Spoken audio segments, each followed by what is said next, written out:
Hello दोस्तों, स्वागत है आप सभी का आपसे एक मैथ सॉल्यूशन के इस लेटेस्ट वीडियो में। आज के इस वीडियो में हम लोग पढ़ने वाले हैं क्लास 10th फिजिक्स के सेकंड चैप्टर मानव नेत्र और रंग बिरंगा संसार को।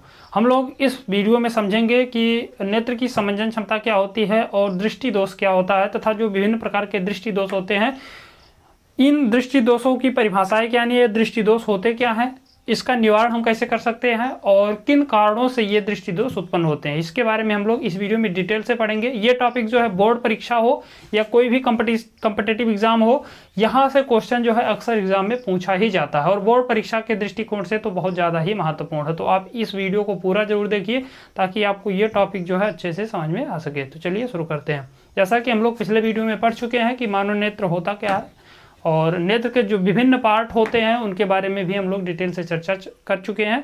हम लोग इसमें पढ़ने वाले हैं नेत्र में एक विशेष पावर होती है समंजन क्षमता। समंजन क्षमता के बारे में हम लोग डिटेल से पढ़ेंगे, तो आप हमारे साथ वीडियो को पूरा जरूर देखिएगा। सबसे पहले हम लोग समझते हैं समंजन क्षमता होती क्या है। तो समंजन क्षमता को सिंपली अगर बात की जाए तो आप ऐसे देख सकते हैं कि मान लीजिए कि कोई वस्तु बहुत ज़्यादा दूरी पर स्थित है, तो उस स्थिति में भी वो वस्तु हमें क्या होती है, स्पष्ट रूप से दिखाई देती है। या कोई वस्तु हम क्या करते हैं, अपनी आंखों के बहुत पास ले आते हैं तो भी हमें क्या होता है, वस्तु स्पष्ट रूप से दिखाई देती है।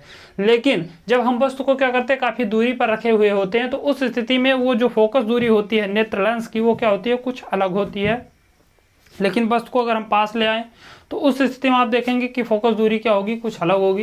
यानी अलग अलग दूरियों पर जो नेत्र की फोकस दूरी होती है वो क्या होती है, अलग अलग होती है। लेकिन नेत्र लेंस की एक क्षमता होती है, एक शक्ति होती है, जिसके कारण ये विभिन्न फोकस दूरियों को क्या करता है, एक ही पर केंद्रित कर देता है। यानी केंद्रित करने का मतलब ये कुल मिलाकर प्रत्येक स्थिति में जो फोकस दूरी होती है वो नेत्र लेंस क्या करता है, उसको रेटिना पर हमेशा बनाए रखता है, जिसके कारण हमें चाहे कोई वस्तु दूर हो या कोई वस्तु पास हो, हमेशा वो दिखाई देता है। तो नेत्र लेंस की इसी क्षमता को हम लोग कहते हैं नेत्र की समंजन क्षमता। एग्जाम में पूछा जाता है तो आप लिखेंगे अभिनेत्र लेंस की अपनी फोकस दूरी को समायोजित कर लेने की क्षमता को नेत्र की समंजन क्षमता कहते हैं। एक लाइन की परिभाषा है कि अभिनेत्र लेंस की अपनी फोकस दूरी को समायोजित कर लेने की क्षमता जो होती है, समायोजित करने का मतलब होता है कि चेंज कर लेने की क्षमता जो होती है, उसी को हम लोग कहते हैं नेत्र की समंजन क्षमता। इसमें दो पॉइंट जो ऐसे हैं जो कि बहुत ज़्यादा महत्वपूर्ण है। इसमें पूछा जाता है कि अस्पष्ट दृष्टि की न्यूनतम दूरी क्या होती है। तो अगर हम लोग बात करें अस्पष्ट दृष्टि की न्यूनतम दूरी की, तो अस्पष्ट दृष्टि की न्यूनतम दूरी का मतलब होता है कि वह न्यूनतम दूरी, सिंपली आप ध्यान से सुनिए, बहुत सिंपल सी बात है कि वह न्यूनतम दूरी जिस पर रखी वस्तु का प्रतिबिंब या जिस पर रखी वस्तु को हम सामान्यतः स्पष्ट रूप से देख सकते हैं। यानी वह कम से कम दूरी जिस पर कोई वस्तु रखी है तो उस वस्तु को हम लोग सिंपली बहुत ही स्पष्ट रूप से देख सकते हैं, वही दूरी कहलाती है अस्पष्ट दृष्टि की न्यूनतम दूरी। यानी उस न्यूनतम दूरी से अगर हम और पास ले आएंगे उस वस्तु को तो वो वस्तु हमें स्पष्ट रूप से दिखाई नहीं देगी, और वही दूरी कहलाती है स्पष्ट दृष्टि की न्यूनतम दूरी। और इसका जो मान होता है ये होता है 25 सेंटीमीटर। यानी आप यहाँ पे देखिए तो वह निकटतम बिंदु जिसे आंख अपनी अधिकतम समंजन क्षमता लगाकर देख सकता है, आंख का निकटतम बिंदु कहलाता है। यह दूरी जो होती है वो 25 सेंटीमीटर होती है। यानी इससे ज़्यादा अगर नज़दीक ले आएंगे वस्तु को तो वो वस्तु हमें जो है दिखेगी, लेकिन वो वस्तु क्या होगी, धुंधली दिखाई देगी, बहुत ज़्यादा स्पष्ट नहीं दिखाई देगी। तो यही दूरी कहलाती है जो है अस्पष्ट दृष्टि की न्यूनतम दूरी। इसके बाद जो अगला पॉइंट है वो आता है हमारा दूरबिंदु। दूरबिंदु की बात करें तो दूरबिंदु क्या होता है, वह मैक्सिमम दूरी, यहाँ पर हम लोग न्यूनतम दूरी में पढ़ते हैं कि वह न्यूनतम दूरी, और जो आपका दूरबिंदु होता है इसमें हम लोग लिखते हैं कि वह मैक्सिमम दूरी जिस पर रखी वस्तु का प्रतिबिंब जो होता है रेटिना पर स्पष्ट बनता है या कोई भी व्यक्ति आसानी से उसको स्पष्ट रूप से देख सकता है, वही दूरी कहलाती है स्पष्ट दृष्टि की दूरतम बिंदु कहलाता है, या आप दूरतम दूरी भी कह सकते हैं। और इसका मान जो होता है वो 25 सेंटीमीटर से लेकर अनंत तक होता है। यानी 25 सेंटीमीटर से दूर जितनी भी दूरियां होती हैं उसको हम लोग कहते हैं दूरतम बिंदु। यानी काफ़ी दूरी तक की वस्तुएं जो होती हैं हमें सामान्यतः दिखाई देती हैं, जैसे कि चाँद हो गया, सूर्य हो गया, बहुत सारे तारे होते हैं जो कि हमसे बहुत ज़्यादा दूरी पर होते हैं फिर भी वो हमें दिखाई देते हैं। तो ये होता है आपका दूरतम बिंदु। इसके बाद जो अगला मुख्य टॉपिक है ये आप नोट कर लीजिए, आप कॉपी और पेन लेकर बैठिए ताकि आप सारी परिभाषाएं नोट करते रहें, जिससे एग्जाम में अगर ये सारी परिभाषाएं ऐसे लिख देते हैं तो आपको पूरा का पूरा नंबर मिल सकता है। इसके बाद आता है दृष्टि दोष। दृष्टि दोष क्या होता है, सामान्य तौर पर बात करें तो दृष्टि दोष का मतलब होता है कि नेत्र में अगर कोई समस्या हो गई है, कोई भी समस्या हो सकती है, जैसे कोई वस्तु आपको साफ नहीं दिखाई दे रही है, धुंधली दिखाई दे रही है, नहीं दिखाई दे रहा, बहुत सारी समस्याएं होती हैं। तो यही दोष जो होते हैं उसी को हम लोग कहते हैं दृष्टि दोष। लेकिन हम लोग यहाँ फिजिक्स में पढ़ रहे हैं तो हम लोग फिजिक्स में ऐसे दृष्टि दोष को पढ़ेंगे, ऐसे नेत्र विकार को पढ़ते हैं जिसका उपचार हम लोग नेत्र लेंस के द्वारा कर सकते हैं। लेंस, नेत्र लेंस कहिए या जो सिंपली लेंस होते हैं, लेंस की सहायता से ऐसे रोगों का उपचार हम कर सकते हैं। उन्हीं रोगों को हम लोग इस वीडियो में पढ़ेंगे और यही एग्जाम में पूछा भी जाता है। वैसे सामान्यतः तो नेत्र में बहुत सारे रोग होते हैं। तो दृष्टि दोष होती क्या है, इसको हम लोग पहले समझते हैं कि परिभाषा अगर पूछ लिया जाए कि दृष्टि दोष क्या है, तो आप लिखेंगे सामान्यतः एक जो सामान्य व्यक्ति होता है वो हमेशा 25 सेंटीमीटर से लेकर अनंत तक की सभी वस्तुओं को आसानी से देख सकता है। लेकिन उम्र बढ़ने के साथ साथ जैसे जैसे धीरे धीरे व्यक्ति की उम्र बढ़ती है या अन्य किसी कारणवश कभी कभी ऐसा होता है कि वो वस्तुओं को स्पष्ट रूप से देखने में असमर्थ हो जाते हैं। यानी वो कभी कभी क्या होता है, किसी किसी व्यक्ति को दूर की वस्तुएं स्पष्ट नहीं दिखाई देती। कोई व्यक्ति दूर खड़ा है तो वो उसको साफ नहीं देख पाता है, यानी वो उसको पहचान नहीं पाता। या कोई वस्तु बहुत करीब कोई व्यक्ति बहुत करीब आ जाता है। या लोग क्या होते हैं, कुछ लोग किताबें नहीं पढ़ पाते तो किताबों को दूर करके पढ़ते हैं, कुछ लोग किताबों को बहुत पास ला करके पढ़ते हैं। इस प्रकार से क्या होती है, जो है नेत्र में बहुत सारी समस्याएं उत्पन्न हो जाती है। तो इन्हीं समस्याओं को हम लोग कहते हैं दृष्टि दोष। परिभाषा अगर पूछा जाए तो आप यही लिख सकते हैं कि जब व्यक्ति की उम्र बढ़ने या अन्य कारणों से आंख की समंजन क्षमता कम या समाप्त हो जाती है। यानी समंजन क्षमता जो होती है ये समाप्त हो जाती है या कम हो जाती है। समंजन क्षमता को मैंने बताया कि जो फोकस दूरी होती है, विभिन्न दूरियों को जो है रेटिना पर नेत्र लेंस क्या करता है, फोकसित करता है। लेकिन जब धीरे धीरे बहुत जैसे कोई वस्तु आंखों पर बहुत ज्यादा जोर पड़ता है, जैसे कुछ लोग कंप्यूटर पर काफी समय तक कार्य करते हैं, तो उस स्थिति में आंखों पर बहुत ज्यादा दबाव पड़ता है जिसके कारण उसकी समंजन क्षमता धीरे धीरे कम हो जाती है। तो फिर व्यक्तियों को जो है दूर की वस्तुएं दिखना कम हो जाती हैं। तो इस प्रकार से काफी सारी समस्या होती है क्योंकि वो अपनी फोकस दूरी को फिर समायोजित नहीं कर पाता। क्योंकि जो हमारा नेत्र लेंस होता है वो क्या होता है, एक लचीला रबड़ की तरह एक चिपचिपा पदार्थ होता है जिस पर अगर आप काफी समय तक प्रेशर बना देंगे, दबा काफी समय तक अगर उस पर दाब पड़ा रहेगा तो उस स्थिति में वो क्या होगा, हमेशा के लिए उसकी गोलाई धीरे धीरे बढ़ जाती है। और जब नेत्र की गोलाई बढ़ जाती है तो उस स्थिति में होता क्या है कि जो वस्तु जो प्रतिबिंब जो कि रेटिना पर पहुंचना चाहिए वो रेटिना पर ना पहुंच करके वो क्या होता है, रेटिना से पहले ही मिल जाता है, जिससे हमें वो वस्तु स्पष्ट दिखाई नहीं देती है। तो इस प्रकार बहुत सारी समस्याएं होती हैं। तो समंजन क्षमता कम या समाप्त हो जाती है जिससे व्यक्ति के नेत्र में अनेक प्रकार का विकार उत्पन्न हो जाता है। विकार का मतलब होता है अनेक प्रकार की समस्याएं उत्पन्न हो जाती हैं, इसे ही हम लोग कहते हैं दृष्टि दोष। तो आई होप आपको ये दृष्टि दोष की परिभाषा अच्छे से समझ में आई होगी। अब हम लोग पढ़ेंगे दृष्टि दोष के प्रकार के बारे में। जो दृष्टि दोष का प्रकार होता है ये बहुत ज्यादा इंपॉर्टेंट है। यहाँ से क्वेश्चन अक्सर पूछे ही जाते हैं। अक्सर क्या हर साल जो है इससे क्वेश्चन, एक आध क्वेश्चन जितने दृष्टि दोष हैं इनमें से कोई न कोई एक दृष्टि दोष एग्जाम में पूछ ही लिया जाता है। तो आपको 3-4 दृष्टि दोष इस क्लास 10th लेवल पर पढ़ने हैं। आप इसको ध्यान से नोट कर लीजिए और आप इसको अच्छे से पढ़ लीजिए, समझ लीजिए। दृष्टि दोष के पहले प्रकार की बात करें तो जो हमारा पहला दृष्टि दोष है वो हमारा निकट दृष्टि दोष। निकट दृष्टि दोष जिसको हम लोग कहते हैं अंग्रेजी में मायोपिया। कभी कभी एग्जाम में मायोपिया शब्द से ही पूछ लेता कि मायोपिया क्या है समझाइए, या निकट दृष्टि दोष क्या है समझाइए। तो आप उसको ध्यान से पढ़िए।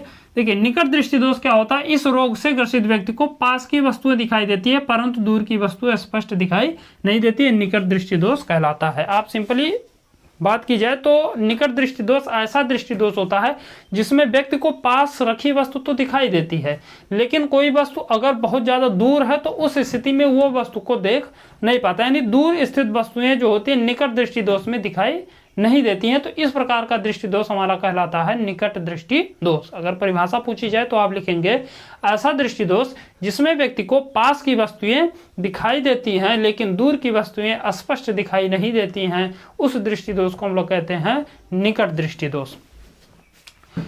निकट दृष्टि दोष का कारण क्या होता है ये भी एग्जाम में पूछा जाता है कि किस कारण से निकट दृष्टि दोष होता है। तो निकट दृष्टि दोष के कारण की बात करें तो इसके 2 प्रमुख कारण होते हैं। पहला कारण होता है कि इससे जो हमारा नेत्र लेंस होता है, नेत्र लेंस की गोलाई बढ़ जाती है। क्या होता है, नेत्र लेंस की गोलाई बढ़ जाती है। गोलाई बढ़ने का कारण जैसे कोई व्यक्ति क्या है, कोई इस प्रकार से हमारा क्या होता है, नेत्र लेंस होता है। अब कोई व्यक्ति क्या होता है काफी समय तक जब कंप्यूटर पर कार्य करता है या मोबाइल से या किसी भी प्रकार से अगर वो क्या है किसी वस्तु को बहुत करीब करके काफी लंबे समय तक वो देखता है तो जो हमारी पश्चिमाभी पेशियां होती है नेत्र लेंस की वो इस नेत्र लेंस पर दबाव डालती हैं। तो ये जब दबाव डालती हैं तो ये नेत्र लेंस क्या होता है, इसे मोटा हो जाता है। इस प्रकार से ये क्या होता है, मोटा हो जाता है। और जब काफ़ी लंबे समय तक इस पर दबाव पड़ता है तो ये नेत्र लेंस क्या होता है, एक लचीला रबड़ की तरह होता है। तो ये हमेशा के लिए ही वैसे हो जाता है, यानी हमेशा के लिए वो क्या होता है, उसकी गोलाई बढ़ जाती है। और जब गोलाई बढ़ जाती है तो वो प्रकाश की किरणों को क्या करता है, जब व्यक्ति दूर देखता है तो भी वो क्या करता है, प्रकाश की किरणों को क्या करता है, रेटिना पर फोकसित नहीं कर पाता। और रेटिना पर जब फोकसित नहीं कर पाता तो उस स्थिति में हमें क्या होता है, वो वस्तु दिखाई नहीं देती है। यानी अगर कोई व्यक्ति बहुत करीब करके कोई चीज़ देख रहा है तो उसमें यही समस्या उत्पन्न होगी कि वो दूर की वस्तु को, एक समय ऐसा आएगा कि वो दूर की वस्तु को देखने में असमर्थ हो जाएगी, यानी उसको दूर की वस्तुएं दिखाई नहीं देंगी। तो इस प्रकार से जो दृष्टि दोष उत्पन्न होता है उसको हम लोग कहते हैं निकट दृष्टि दोष। कारण मैंने बताया कि नेत्र की जो लेंस की गोलाई होती है वो क्या होती है, बढ़ जाती है। तो नेत्र गोलाई बढ़ने से क्या होती है, ये समस्या उत्पन्न होती है। सेकंड जो कारण होता है वो होता है कि लेंस की फोकस दूरी क्या होती है, घट जाती है। कभी जब नेत्र लेंस की गोलाई बढ़ेगी तो उस स्थिति में उसकी फोकस दूरी क्या होगी, घटेगी। और फोकस दूरी घटेगी तो भी वस्तु की जो प्रतिबिंब हो क्या होगा, नेत्र के रेटिना पर ना बन करके रेटिना से पहले ही बन जाता है। जैसा कि आपको फिगर में दिख रहा है, अभी हम आपको ये फिगर भी समझा दे रहे हैं, क्योंकि फिगर जो है एग्जाम में कह रहा है, कभी कभी इस प्रकार से क्वेश्चन पूछता है कि आप निकट दृष्टि दोष को किरण आरेख सहित समझाइए। तो आपको ये किरण आरेख भी खींचना रहता है, और ये क्वेश्चन अगर पूछेगा तो 4 नंबर में ये पूछा जाता है। अब बात आता है कि निवारण इसका कैसे करेंगे, इसका उपचार कैसे करते हैं। तो निवारण की बात करें तो इसमें हम क्या करते हैं, उपयुक्त फोकस दूरी का क्या करते हैं, अवतल लेंस लगाते हैं। यानी अगर किसी व्यक्ति में निकट दृष्टि दोष है, यानी वो दूर की वस्तु को नहीं देख पाता है, तो उस स्थिति में हम क्या करते हैं, उसके चश्मे में क्या किया जाता है, अवतल लेंस लगाया जाता है। क्योंकि निकट दृष्टि दोष में क्या करते हैं हम लोग, अवतल लेंस की सहायता से उस दृष्टि दोष को हम दूर कर सकते हैं। अब हम लोग समझते हैं इस किरण आरेख को। जैसे कि आपको ये सामान्यतः ये जो पहला किरण आरेख दिख रहा है, ये है आपका दृष्टि दोष युक्त, निकट दृष्टि दोष युक्त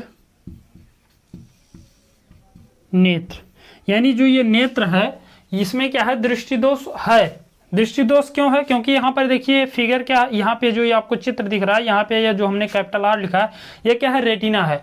यहाँ पर किरणें दो हैं, ये दोनों किरणें क्या है, ये देखिए तो रेटिना पर नहीं मिले, रेटिना से पहले ही दोनों किरणें मिल रही हैं। कारण क्या है, कारण यही है कि ये जो लेंस है, ये जो आपको ये नीला वाला हिस्सा दिख रहा है, क्या है, नेत्र लेंस है। इसकी गोलाई बढ़ गई है, गोलाई बढ़ जाने से इसने फोकस दूरी क्या हो गई, इसकी घट गई। और फोकस दूरी जब घट गई तो ये प्रकाश की किरण क्या हो रहा है, ये बीच में जो नेत्र में ये आपका बीच वाला हिस्सा होता है जिसमें कांचा अवद्रव भरा होता है, इसमें ही क्या हो रही है, प्रकाश की किरणें मिल रही हैं।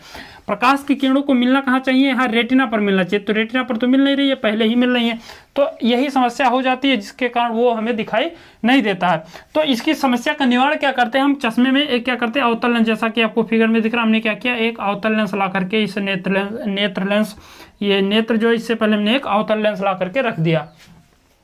तब जो हम इसमें क्या करते हैं, अवतल लेंस लाकर रखते हैं, तो इस स्थिति में जैसे कोई वस्तु यहाँ पर है तो इसको तो सामान्यतः नेत्र निकट में क्या होता है, निकट की वस्तुओं को तो नेत्र जो देख ही लेता है, लेकिन पास जो दूर की वस्तुएं होती है उसको हम नहीं देख पाते। तो यहाँ से इधर ये जो सीधे समांतर प्रकाश की किरणें आ रही है, इसका मतलब ये क्या है, अनंत है। और जब ये काफ़ी दूरी से प्रकाश की किरण आती है तो ये लेंस क्या करता है, इसको थोड़ा सा, ये जो आपका अवतल लेंस होता है इसकी विशेषता होती है प्रकाश की किरणों को फैला देता है, और प्रकाश की किरणों को फैला करके हमारे कहाँ भेजता है, नेत्र लेंस पर भेजता है। तो नेत्र लेंस जब ये किरणें फैला देता है तो नेत्र लेंस फिर से जब इसको क्या करता है, ये नेत्र लेंस जो होता है एक प्रकार का उत्तल लेंस होता है, ये प्रकाश की किरणों को इकट्ठा करता है। तो ये जब इसको इकट्ठा करता है तो ये हमेशा के लिए पहुंच जाता है कहाँ पर, रेटिना पर। यानी विभिन्न पावर की ये जो क्षमता होती है, जब हम चेक कराने जाते हैं तो वहाँ पर डॉक्टर क्या करता है, इसकी क्षमता को चेक करता है और एक उचित क्षमता का क्या करते हैं, अवतल लेंस लगा देते हैं। तो उस स्थिति में जो होती है प्रकाश की किरणें फिर से रेटिना पर पहुँचने लगती हैं, और रेटिना पर जब जैसे ही प्रकाश की किरणें पहुँचेंगी तो व्यक्ति को फिर से स्पष्ट रूप से दिखाई देना प्रारंभ हो जाता है। तो इस प्रकार से आप किरण आरेख बना सकते हैं। ये आपका है निवारण। इसमें क्या किया गया है, ऐसा दृष्टि दोष का इलाज किया गया है। अब हम लोग अगला जो दृष्टि दोष है उसको हम लोग पढ़ेंगे, जो हमारा होता है दूर दृष्टि दोष। तो यहां तक का अगर आप स्क्रीनशॉट लेना चाहें तो ले सकते हैं। अब हम लोग समझते हैं कि दूर दृष्टि दोष होता क्या है। दूर दृष्टि दोष को हम लोग कहते हैं अंग्रेजी में हाइपरमेट्रोपिया। दूर दृष्टि दोष ऐसा दृष्टि दोष होता है जिसमें व्यक्ति को दूर की वस्तुएं तो दिखाई देती हैं, लेकिन पास की वस्तुओं को देखने में उसे समस्या होती है। इस दृष्टि दोष को हम लोग कहते हैं दूरदृष्टि दोष। यानी सिंपली आप परिभाषा लिखेंगे कि ऐसा दृष्टि दोष जिसमें व्यक्ति को दूर की वस्तु दिखाई देती है परंतु पास की नहीं, दूरदृष्टि दोष कहलाता है। यानी जिसमें व्यक्ति को कोई चीज़ दूर रखी है तो उसको दिखाई देगा। जैसे कि किसी किसी व्यक्ति को क्या करता है, जैसे वो अखबार पढ़ता है तो वो क्या करता है, काफ़ी दूर करके पढ़ता है। या निकट दृष्टि दोष है तो वो उसको क्या करेगा, काफी करीब लाएगा, यानी उसको पास की वस्तु दिखाई देती है, दूर में उसको दूर की वस्तु दिखाई देती है, लेकिन क्या होता है, उसको पास की वस्तु दिखाई नहीं देती है। तो इस दृष्टि दोष को हम लोग कहते हैं दूरदृष्टि दोष। कारण क्या होता है, तो इसका कारण होता है कि लेंस की गोलाई कम हो जाती है। जो आपका नेत्र लेंस होता है उसकी गोलाई जब कम हो जाती है तो उस स्थिति में उस व्यक्ति में दूरदृष्टि दोष उत्पन्न हो जाता है। इसके अलावा लेंस की फोकस दूरी भी बढ़ जाती है। सेकंड रीजन है कि लेंस की जो फोकस दूरी होती है वो भी बढ़ जाती है और लेंस की गोलाई क्या होती है, कम हो जाती है। और उपचार कैसे करेंगे, तो इसके उपचार के लिए हम क्या करते हैं, उत्तल लेंस का उपयोग करते हैं। यानी किसी व्यक्ति को अगर दूरदृष्टि दोष है तो उसके उपचार के लिए उसके चश्मे में उत्तल लेंस का उपयोग किया जाता है, ये आपको ध्यान रखना है। फिगर की किरण आरेख की बात करें तो ये जो व्यक्ति है, ये जो आपका फिगर है इसमें क्या है, दृष्टि दोष है। यानी ये क्या है, दृष्टि दोष युक्त है।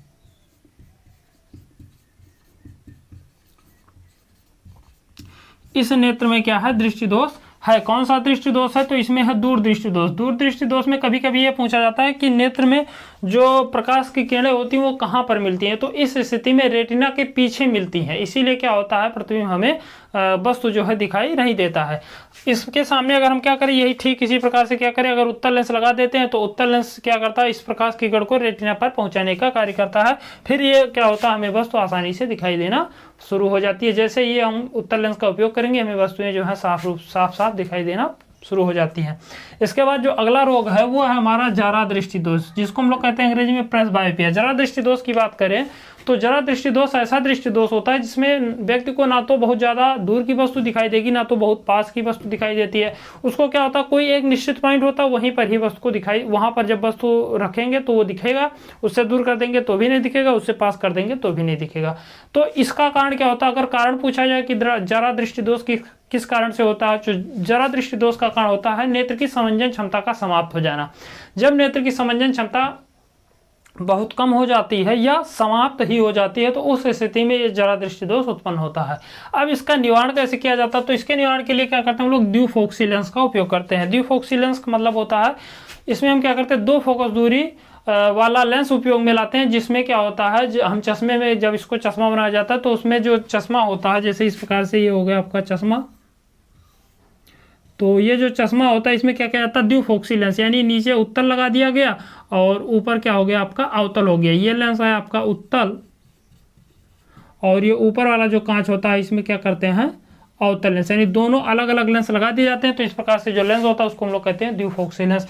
इसके बाद जो अगला रोग है वो है वर्णांधता यानी कलर ब्लाइंडनेस। वर्णांधता क्या होती है, तो इसमें व्यक्ति को क्या होता है, जो अलग अलग रंग होती है तो अलग अलग रंगों की पहचान नहीं होती। कोई व्यक्ति ऐसा होता है जिसमें क्या होता है, ये रोग होता है कि ये अलग अलग रंगों की पहचान करने में असमर्थ होता है। इसको अलग अलग रंग स्पष्ट रूप से ये पहचान नहीं कर सकता। विशेष कर की बात की जाए तो ये लाल और हरे रंग की पहचान तो बिल्कुल नहीं कर पाता है।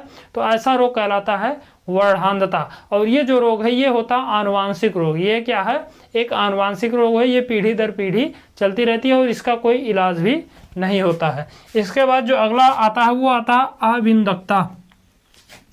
अविंदकता की बात करें तो अविंदकता में क्या होता है, इसमें व्यक्ति को अगर कोई चीज़ क्या है क्षैतिज और ऊर्ध्वाधर कॉलम में रखी हुई हैं कई सारी वस्तुएं, जैसे कोई वस्तु क्या है, कई लाइब्रेरी में जाइए तो कई सारी किताबें क्या होती हैं ऊर्ध्वाधर दिशा में ऐसे करके रखी गई होती हैं।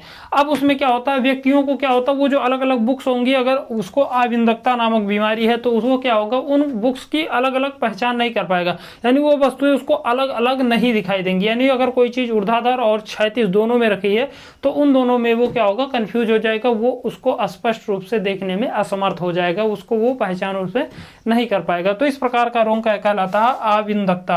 यानी इस दोष से पीड़ित व्यक्ति को क्षैतिज या ऊर्ध्वाधर दिशा में रखी वस्तुओं को स्पष्ट नहीं देख पाता है। अब इसका निवारण कैसे करते हैं, तो इसका निवारण करने के लिए हम क्या करते हैं, बेलनाकार लेंस का उपयोग किया जाता है। ये भी एग्जाम में कभी कभी पूछा जाता है। हालांकि जो मुख्य इसमें इंपॉर्टेंट है वो आपका निकट दृष्टि दोष और दूर दृष्टि दोष, ये सबसे ज़्यादा एग्जाम में पूछे जाते हैं। तो आई होप आपको ये पूरा टॉपिक अच्छे से समझ में आया होगा। यदि आपको टॉपिक अच्छे से समझ में आया हो तो चैनल को सब्सक्राइब कीजिए, वीडियो को लाइक भी कीजिए। मिलते हैं अगले वीडियो में क्लास 10th के इसी प्रकार के और भी जितने भी चैप्टर्स हैं सभी के साथ मिलते हैं अगले वीडियो में। तब तक के लिए जय हिंद।